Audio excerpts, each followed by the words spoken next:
एक गांव में एक किसान रहता था। उसका गांव के बाहर एक छोटा सा खेत था। एक बार फसल बोने के कुछ दिनों बाद उसके खेत में चिड़िया ने घोंसला बना दिया। कुछ समय बीता तो चिड़िया ने वहां 2 अंडे भी दे दिए। उन अंडों में से 2 छोटे छोटे बच्चे निकल आए। वे बड़े मज़े से उस खेत में अपना जीवन गुजारने लगे। कुछ महीनों बाद फसल कटाई का समय आ गया। गांव के सब किसान अपने खेतों की फसल की कटाई में लग गए। अब चिड़िया और उसके बच्चों का वह खेत छोड़कर नए स्थान पर जाने का समय आ गया था। एक दिन खेत में चिड़िया के बच्चों ने किसान को यह कहते सुना कि कल मैं फसल की कटाई के लिए अपने पड़ोसी से पूछूंगा और उसे खेत में भेजूंगा। यह सुनकर चिड़िया के बच्चे परेशान हो गए। उस समय चिड़िया कहीं गई हुई थी। जब वह वापस लौटी तो बच्चों ने उसे किसान की बात बताते हुए कहा, माँ, आज हमारा यह अंतिम दिन है। रात में हमें दूसरे स्थान के लिए यहाँ से निकलना होगा।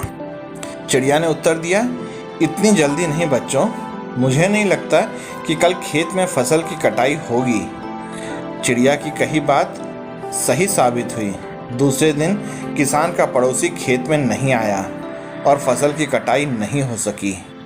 शाम को किसान खेत में आया और खेत को जैसे का तैसा देख बुदबुदाने लगा कि ये पड़ोसी तो नहीं आया। ऐसा करता हूँ, कल अपने किसी रिश्तेदार को भेज देता हूँ। चिड़िया के बच्चों ने फिर से किसान की बात सुन ली और परेशान हो गए। जब चिड़िया को उन्होंने यह बात बताई तो वह बोली, तुम लोग चिंता मत करो, आज रात हमें जाने की ज़रूरत नहीं है।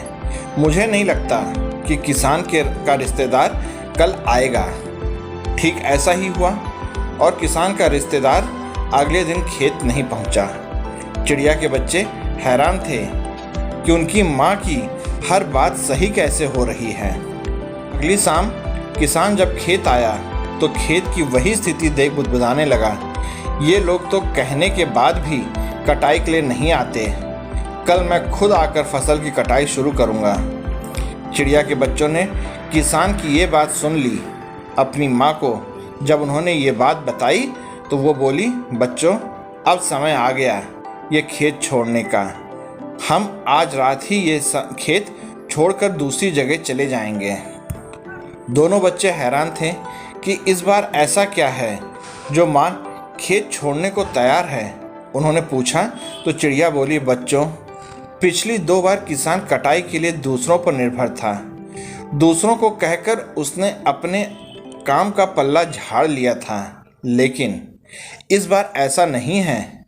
इस बार उसने यह जिम्मेदारी अपने कंधों पर ले ली है, इसलिए वह अवश्य आएगा। उसी रात चिड़िया और उसके बच्चे उस खेत से उड़ गए और कहीं और चले गए।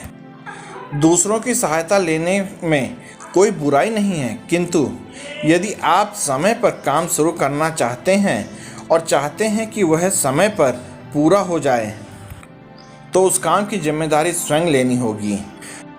दूसरे भी मदद उसी की करते हैं जो अपनी मदद स्वयं करता है। अगर आप लोगों को यह कहानी पसंद आई तो कृपया लाइक, शेयर और सब्सक्राइब कीजिएगा और इसी के साथ नीचे दिए लाल रंग के बटन को दबा दीजिएगा। साथ ही घंटे के बटन को भी दबा दीजिएगा, जिससे कि आने वाली नई कहानियों की नोटिफिकेशंस आपको मिलती रहें। आप सबको बहुत बहुत धन्यवाद।